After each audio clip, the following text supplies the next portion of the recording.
తాను ప్రేమించిన శిష్యుడును దగ్గర నిలిచిచుండుట చూచి అమ్మా ఇదిగో నీ కుమారుడు అని తన తల్లితో చెప్పెను. తరువాత శిష్యుని చూచి ఇదిగో నీ తల్లి అని చెప్పాను. ఆ గడియ నుండి ఆ శిష్యుడు ఆమెను తన ఇంట చేర్చుకొని. ఇది దేవుడు శిలువలో పలికిన మూడవ మాట. ఈ మూడవ మాటలో రెండు విధాలుగా మనం చెప్పుకోవచ్చు. ఒకటి శారీరకంగా, ఇంకొకటి ఆత్మీయ రీతిగా. శారీరకంగా ఏంటంటే ఆయన శిలువ దగ్గర ఆయన తల్లి నిల్చున్నారు, ఇంకోలా నిల్చున్నారు, శిష్యుడు కూడా నిల్చున్నారు. మామూలుగా అయితే అనేక మంది శిష్యులు ఉన్నారు, కానీ ఆ శిష్యుల్లో 12 మందిని దేవుడు ప్రత్యేకపరచుకొని ఆ 12 మంది ఆయన వెంబడించాలని ఏర్పరచుకున్నారు. ఆ 12 మందిలో కూడా ఇంకా తర్వాత కూడా 3-4గా కూడా ఆయన ప్రత్యేకించుకున్నారు. ఆ తర్వాత లాస్ట్ దాకా ఉన్న శిష్యుడు ఎవరు? యోహాను. శిలువ దగ్గర నిలిచిన శిష్యుడు యోహాను మాత్రమే. అంటే వాళ్ళెవ్వరికీ ఆయన తల్లి బాధ్యత అప్పగించలేదు. యోహానుకు మాత్రమే ఎందుకు అప్పగించారంటే శిలువకు దగ్గరగా నిల్చున్నారు కాబట్టి.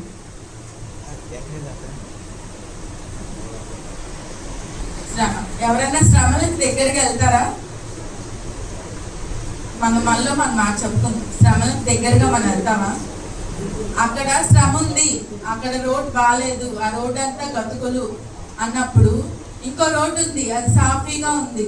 ఏ రోడ్ వెళ్తాం? సాఫీ రోడ్డే వెళ్తాం. శ్రమల రోడ్ ఎవరు వెళ్ళం. కానీ మన క్రైస్తవులు ఏ రోడ్డు వెళ్ళాలి? గతుకుల రోడ్డే వెళ్ళాలి. దేవుడే చెప్పాడు ఏమని? ఇరుకు మార్గమే వెళ్ళాలని. ఇరుకు మార్గమే మనం వెళ్ళాలి. ఇప్పుడు ఇరుకు మార్గం వెళ్తేనే రేపు మనం పరలోక మార్గంలో వెళ్తాం. అర్థమైందా? ఇప్పుడు మనం ఇరుకు మార్గంలో వెళ్తేనే రేపు మనం ఆ పరలోక మార్గంలో బంగారపు వీధుల్లో మనం నడవగలం. కాబట్టి ఇక్కడ దగ్గరగా, శ్రమకు దగ్గరగా ఉన్నాడు ఎవరు? శిష్యుడు. ఆయన ఏకైక శిష్యుడు కాబట్టి ఆయనకే ఆ బాధ్యత అనేది అప్పచెప్పాడు. కాబట్టి లోకరీతిగా దేవుడు ఏం చేశాడు? ఆయన బాధ్యతను నెరవేర్చాడు. ఎలా నెరవేర్చాడు? దానికి కూడా ఆయనకు దగ్గరగా, ఆయన శ్రమకు దగ్గరగా, శ్రమని తెలిసి కూడా ఆ శిలువకు దగ్గరగా యోహాను గారు ఉన్నారు. 3 సార్లు అబద్ధం ఆడిన శిష్యులు కూడా ఉన్నారు. ఏమని? అన్ని సంవత్సరాలు ఆయన 3.5 సంవత్సరాలు ఆయన వెనక తిరిగినా కూడా ఒక శిష్యుడు 3 సార్లు ఆయన ఎవరో నాకు తెలియదు అని అబద్ధం చెప్పిన శిష్యుడు కూడా ఉన్నాడు. ఎందుకని? ఆ శ్రమకు భయపడి. ఏమని? తెలుసని చెప్తే ఎక్కడ నన్ను కూడా ఏమన్నా చేసేస్తారేమో అని ఆ శ్రమకు భయపడి శిష్యుడు అబద్ధం చెప్పిన శిష్యుడు కూడా ఉన్నాడు. కానీ ఆ శ్రమలన్నిటికీ భయపడకుండా ఏదైతే అది అయింది, నా దేవుడే నాకు ముఖ్యం, నాకు ఆయనలో ఆయన ఫిక్స్ అయిపోయాడు. ఏమని? ఏదైనా జరగని నేను నా దేవుడికి దగ్గరగా ఉండాలి, శ్రమ అయినా ఏదైనా నా దేవుడికి నేను దగ్గరగా ఉండాలి అని అనుకున్నాడు. కాబట్టే ఆ యోహాను గారు సిలువకు దగ్గరగా తన తల్లిని కనిపెట్టుకుంటూ అక్కడ ఉన్నాడు. కాబట్టి యేసయ్య సిలువలో అంత శ్రమ పొందుతూ కూడా ఆ శరీరం అంతా నలిగిపోయినా, ఆఖరి పొట్టు వరకు శరీరంలో రక్తం లేకపోయినా, ఆ చివరి మాటల్లో కూడా ఈ మాటను యాడ్ చేశాడంటే ఆయన లోకరీతిగా బాధ్యత అనేది ఆయన ముగించాలి. బాధ్యత కలిగి ఉన్నారు కాబట్టే తనకు దగ్గరగా ఎవరున్నారో ఫస్ట్ చూసుకున్నారు. ఎవరున్నారు? యోహాను గారు ఉన్నారు. తన తల్లి కూడా అక్కడే ఉంది. కాబట్టి ఆయన బాధ్యత ఆ చివరి క్షణాల్లో కూడా ఆయన మర్చిపోకుండా దగ్గరగా ఎవరున్నారో, అంటే తాను ప్రేమించిన శిష్యుడు, అంటే ఆయన మిగిలిన 11 మందిని ప్రేమించలేదా? 11 మందిని ప్రేమించలేదా? ఆయన ఒక్కనే ప్రేమించారా? 11 మందిని కూడా ప్రేమించారు. కానీ యోహాను గారు ఆ 11 మందిలో ఎక్కువగా దేవుణ్ణి ప్రేమించాడు. కాబట్టే ఆ సిలువకు దగ్గరగా శ్రమైన లాస్ట్ క్షణాల్లో అక్కడ ఉన్నారు. అది చూసిన దేవుడు, ఆయన చూపు ఆ శిష్యుడి మీద పడింది కనుక ఆయన లోకరీతిగా ఇదిగో నీ తల్లి, శిష్యుడిని ఇదిగో నీ కుమారుడు అని చెప్పి లోకరీతిగా బాధ్యతను ఆయన అప్పగించారు. ఇది లోకరీతిగా ఏమైంది, ఆయన బాధ్యత నెరవేర్చాడు. ఇప్పుడు ఆత్మీయ రీతిగా చూస్తే, ఇప్పుడు మనం ఆత్మీయ రీతిగా ఆయనకి మనం దగ్గరగా ఉంటున్నామా లేదా? మనం అనుకోవచ్చు, నేను ఇన్ని బాధలు పడుతున్నా, ఇన్ని శ్రమలు పడుతున్నా, దేవుడు నన్ను చూడట్లేదు అని అనుకుంటున్నారు. ఎవరైనా ఇక్కడ చేద్దాం అనుకుంటాం, అందరం అనుకుంటాం, అందరి మనసులో అనుకుంటాం. ఒక్కోసారి నేను కూడా అనుకుంటాను, నాకేంటి ఈ పరిస్థితులు ఏంటి, ఇలా వచ్చాయి ఏంటి, దేవుడు చూడట్లేదా అని నేను కూడా, మన మానవులు అందరూ ఖచ్చితంగా అనుకుంటానే ఉంటాం. అలాగే మనం అనుకునే పరిస్థితుల్లో నువ్వేమన్నా దేవుడి కోసం శ్రమ పడుతున్నావా? దేవుడి కోసం మనం ఒకరోజైనా శ్రమ పడుతున్నావా? శ్రమ పడుతున్నా అన్న చేత, నేను దేవుడి కోసం శ్రమ పడుతున్నాను అన్న చేత పడట్లేదా? దేవుడి కోసం ఎవరు శ్రమ పడట్లేదా?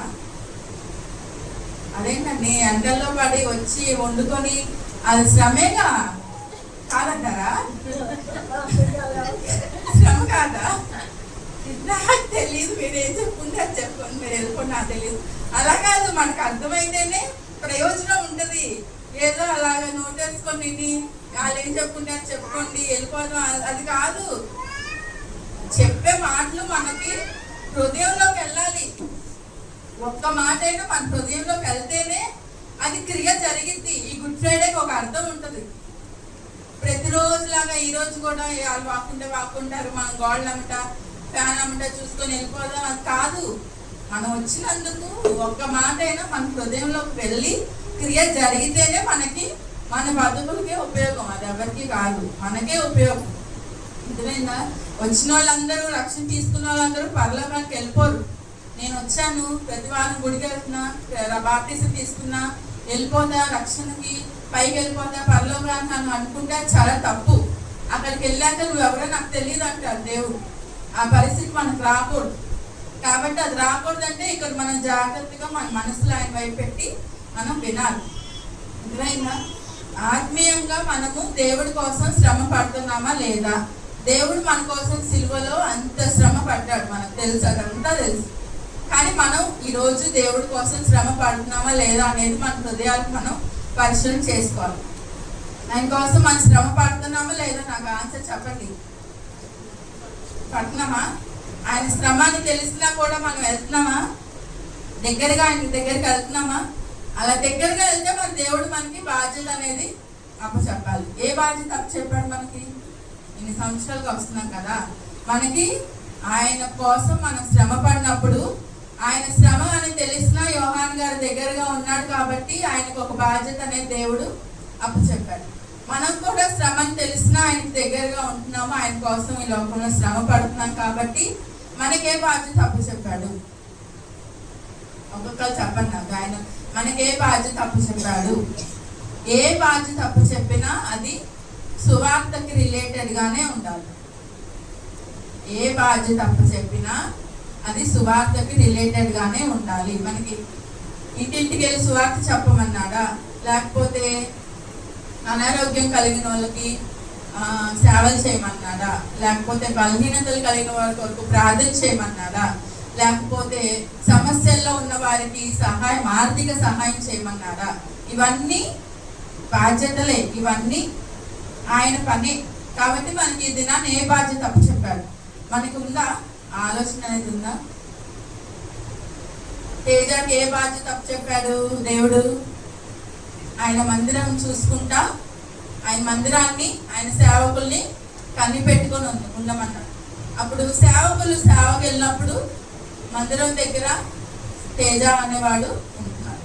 అది కూడా ప్రత్యక్షంగా కాకపోయినా పరోక్షంగా కూడా ఆయన సేవకి సహాయమే.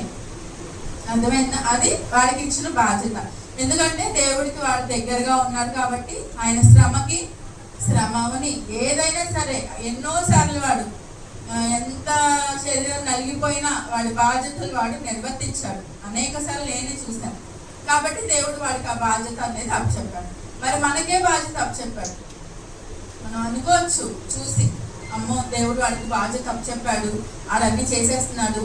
ఈ తేజ కాదు, ఎవరైనా సరే వారి వైపు చూసి మనం మనసులో బాధ పెట్టుకోవచ్చు. కానీ మనం వాళ్ళ కష్టం మనం చూడం. ఎవరు చూస్తాడు? చూస్తాడు, దేవుడు చూస్తాడు.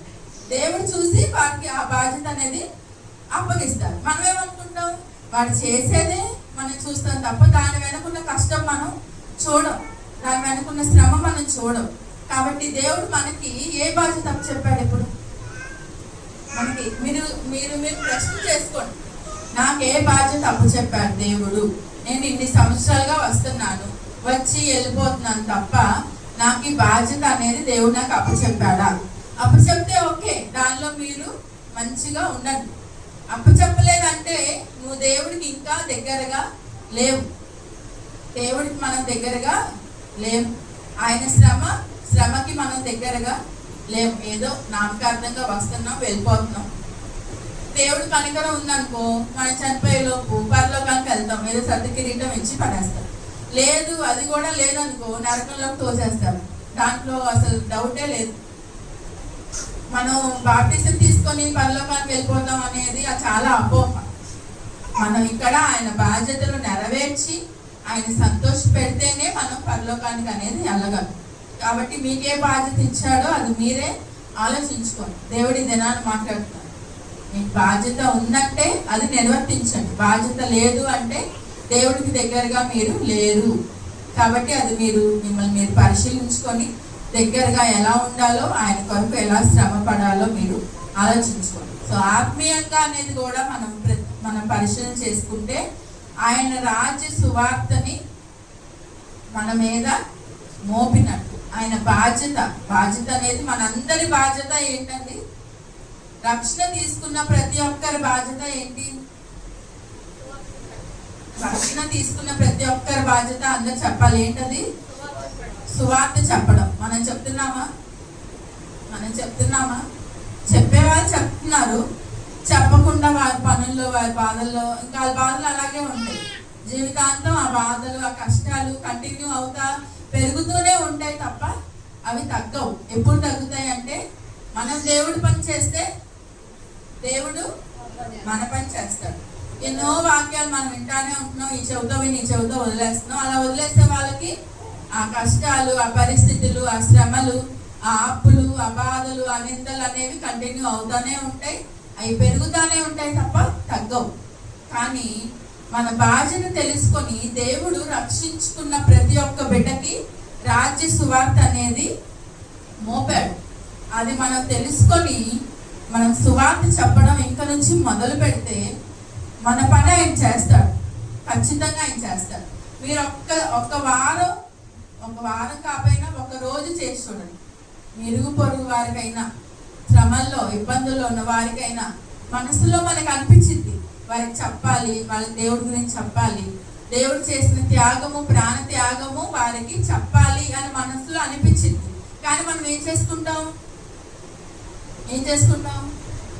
ఇప్పుడు కాదులే, తర్వాత చెప్దాం, ఇప్పుడు నాకు ఈ పని ఉందిగా, ఇప్పుడు నాకు ఇది ఉంది కదా, ఇప్పుడు చెప్తే వాళ్ళు ఏమనుకుంటారో, వాళ్ళు హిందువులు కదా, చెప్తే ఏమనుకుంటారో, వాళ్ళు ఏం తిప్పుకుంటారేమో, మన మీద అరుస్తారేమో అని చెప్పి మనం అని చేసుకుంటాం. అలా అణుచుకుంటే వచ్చిన ప్రతిసారి అని చేసుకుంటే తర్వాత దేవుడు కూడా మనకేం చెప్పడు, మనకి ఏ బాధ్యత అప్పగించడు. అర్థమైందా? మనం అణుచుకోకుండా ఆయన చెప్పింది. అక్కడ యోహాన్ గారు ఏం చేశారు? కింద చెప్పినప్పుడు వెంటనే విత్ ఇన్ సెకండ్స్ లో ఏం చేశారు? కింద ఉంటది, ఆ గడియ నుండి ఏమన్నా ఆలస్యం ఉందా? ఏం చెప్పారు దేవుడు? ఆ గడియ నుంచే ఏమైంది? తన ఇంటి చేర్చుకున్నారు ఆయన.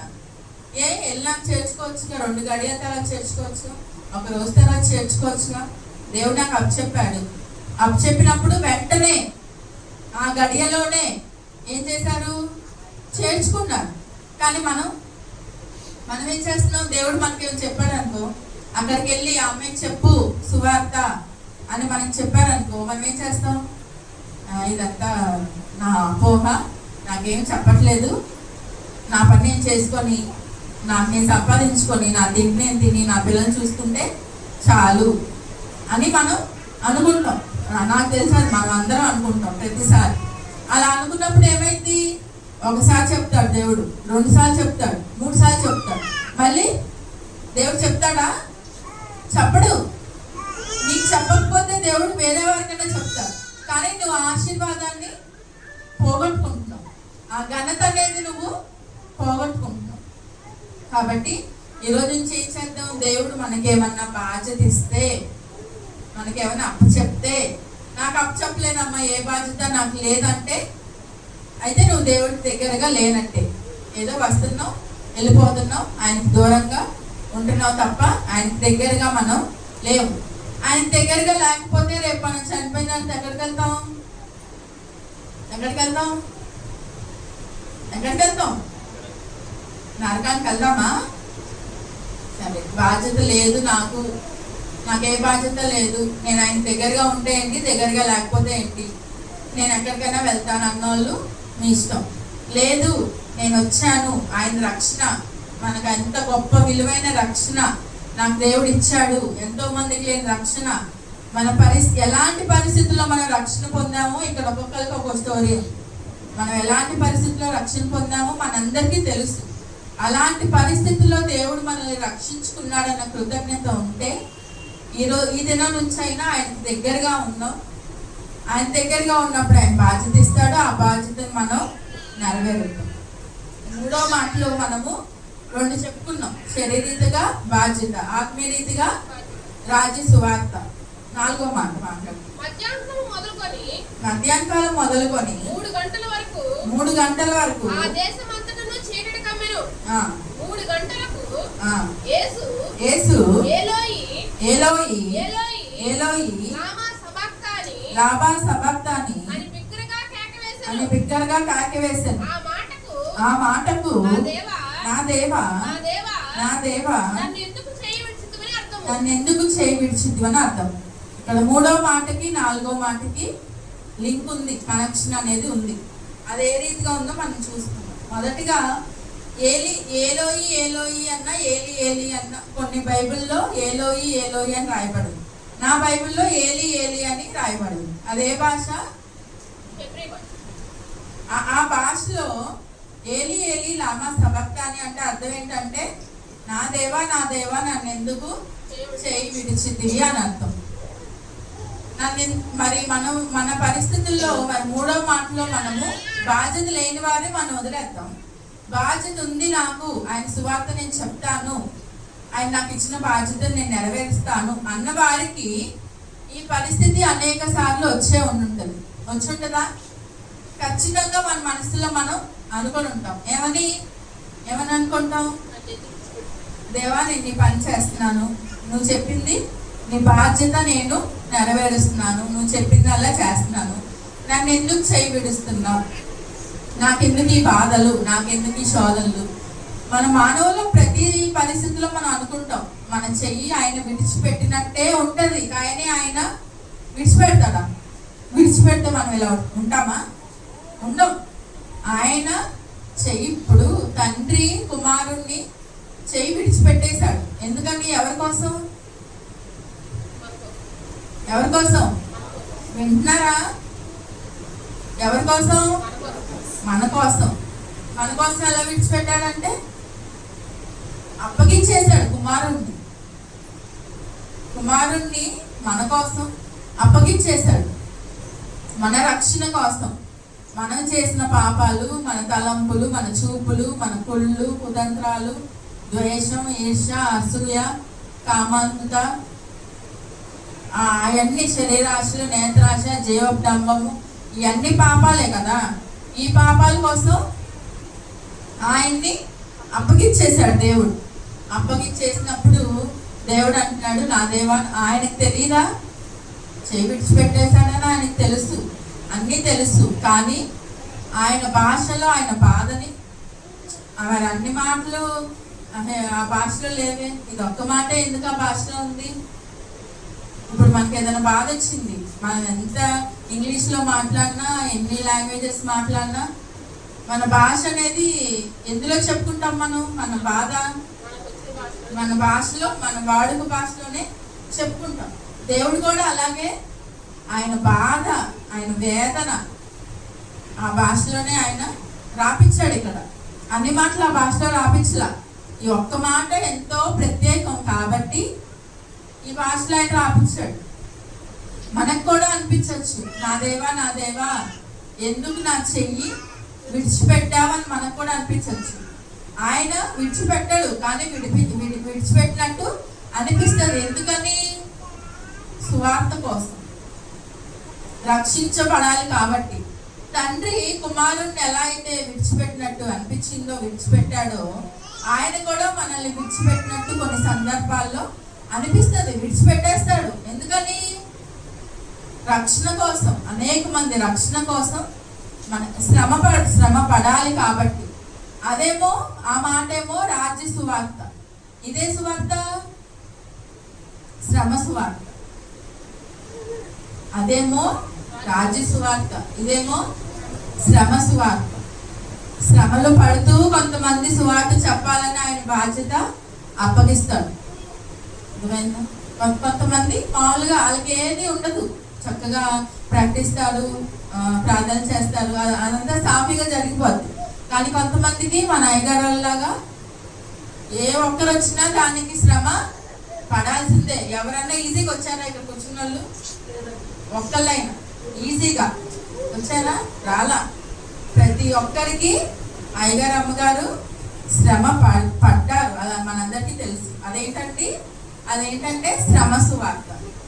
అలాంటి శ్రమ సువార్త బాధ్యత అప్పచెప్పినప్పుడు ఖచ్చితంగా అనేక సార్లు మనకి నా దేవా నన్ను ఎందుకు చేయి నువ్వు అనుకుంటున్నావరా తేజ? అనుకున్నావు ఎప్పుడన్నా? నిజం చెప్పాలి. నా దేవా నన్ను ఎందుకు చేయి విడిచిపెట్టావు అని అనుకున్నావా? అనుకున్నావుగా? చెప్పు. అనుకున్నావు. ఎందుకని? ఆడికి దేవుడు బాధ్యత అప్పగించాడు కాబట్టి ఆడికి పరిస్థితులు వచ్చాయి. నా దేవా నన్ను ఎందుకు చేయి విడిచిపెట్టావయ్యా అని అనేక సార్లు ఇక్కడ కూర్చొని ఏడ్చాడు. ఎందుకని? అది బాధ్యత వచ్చింది. మనం ఎవరో ఏడవలా. ఎందుకని? మనకు బాధ్యత లేదు. అది డిఫరెన్స్. మనకి బాధ్యత లేదు కాబట్టి నా దేవా నన్ను ఎందుకు చేయి విడిచిపెట్టావని మనం ఎవరో శ్రమ పడలా. బాధ్యత ఉన్నోళ్ళు అయితే ఆ శ్రమ వాళ్ళకి తెలిసింది. నా దేవా నన్ను ఎందుకు చేయి విడిచిపెట్టావయ్యా అని శ్రమ పడతారు. అది శ్రమ సువార్త. అదేనా? ఈ మనము సువార్త ప్రకటించే వారంగా ఉంటే మనకి ఖచ్చితంగా దేవుడు విడిచిపెట్టే పరిస్థితులు వస్తాయి. అది మనం ముందే ఫిక్స్ అయిపోయి ఉండాలి. తర్వాత మనం ఆ పరిస్థితుల్లో దేవుని దూషించుకోండి. అర్థమైందా? ఖచ్చితంగా మనకు ఆ శ్రమలు వస్తాయి. ఎందుకని? ఆయన బాధ్యత అప్పచెప్పినప్పుడు చేయి విడిచిపెట్టేశాడు అన్నట్టు పరిస్థితులు ఉంటాయి. ఆయన విడిచిపెడతాడు. కొన్నిసార్లు దుష్టుడికి విడిచిపెట్టేస్తాడు. యోబు గారిని వదిలేశాడు. ఎందుకని? ఆయన ఘనత కోసం. సాతాను వెళ్ళి అడిగాడు, ఏమని? నీ బిడ్డకి అవన్నీ ఉన్నాయి కాబట్టి నిన్ను స్తుతిస్తున్నాడు, అవేమీ లేకపోతే నిన్ను వదిలేస్తాడు అని దేవుడి దగ్గరికి వెళ్ళి అడిగాయి. అప్పుడు దేవుడు ఏమన్నాడు? నా బిడ్డ అలా చేయడు అంటే అవన్నీ తీసేయి, అప్పుడు చూద్దాం అన్నాడు. అప్పుడు దేవుడు ఏం చేశాడు? తీసేశాడు. ఒక్కరోజే అన్ని పోయినాయి. బిడ్డలు పోయాయి, ఆస్తి పోయింది, అన్నీ పోయినాయి, అనారోగ్యం వచ్చేసి. అయినా యోబు గారు విడిచిపెట్టారా? విడిచిపెట్టలా. అది దేవుడే ఇచ్చిన శ్రమ, దేవుడిచ్చిన శ్రమే కాబట్టి యోబు గారు నిలబడ్డారు. అప్పుడు మళ్ళీ దేవుడే అవన్నీ వాటికి రెట్టింపుగా ఇచ్చాడు. అలాగే మనకు కూడా దేవుడు విడిచిపెట్టిన సమయాల్లో మనం ఆయన్ని విడిచిపెట్టకుండా ఆయన పట్టుకుంటే, ఆయన బాధ్యతను అలాగే కొనసాగిస్తే, ఆ సువార్తను చెప్పడం, ఆ శ్రమ సువార్త అయినా మనం శ్రమలు పొందుతూ అలాగే మనం ప్రకటిస్తే దేవుడు ఖచ్చితంగా మనకి ఇవ్వాల్సిన బహుమానం ఇక్కడ ఉందా? మన బహుమానం ఎక్కడుంది? ఇప్పుడు మనం ఇక్కడ 100 ఏళ్ళు బతికేస్తామా? బతుకం. ఎన్ని రోజులు బతుకుతామో తెలియదు. యుగాలు ఉండేది మనం ఎక్కడ? ఆయనతో. అప్పుడు అక్కడ మనకి బహుమానాలు అనేవి ఉంటాయి. ఇప్పుడు ఇక్కడ అందరూ అయ్యగారు వాళ్ళని అనుకోవచ్చు, పిచ్చోళ్ళు అనుకోవచ్చు, ఏదైనా అనుకోవచ్చు. కానీ వారు ఎందుకు శ్రమ పడుతున్నారు? ఈ శ్రమ సువార్తను ఎందుకు కొనసాగిస్తున్నారు? అక్కడ బహుమానం కోసం, అక్కడ బహుమానం కోసం. కాబట్టి 4వ మాటలో ఈ 3వ మాటకి 4వ మాటకి మీకు కనెక్షన్ తెలిసిందా? అక్కడ బాధ్యత అప్పచెప్తాడు, 3వ మాట బాధ్యత. 4వ మాట బాధ్యత అప్పచెప్పిన వాళ్ళకి ఖచ్చితంగా శ్రమ అనేది వస్తుంది.